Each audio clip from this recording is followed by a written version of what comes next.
you want to invest $1 million in a company, okay?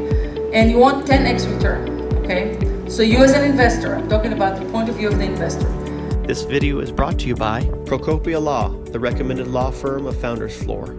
You need to make $10 million to make your 10x. So far, understand? And let's say that's the exit horizon for you is 5 years. So now, number one, you know that because you know you know how much money they're asking you, and you know your horizon, so you can know this number.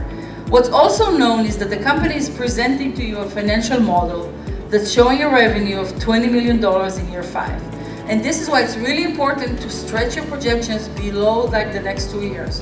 Investors need to see their exit point. They need to be able to make these kind of calculations.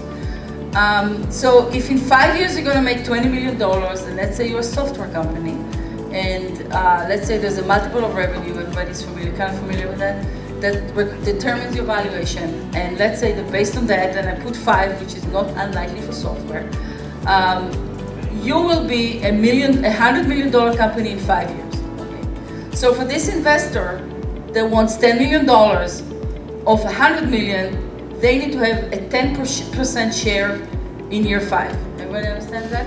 Okay. That's given, that's calculated. Okay.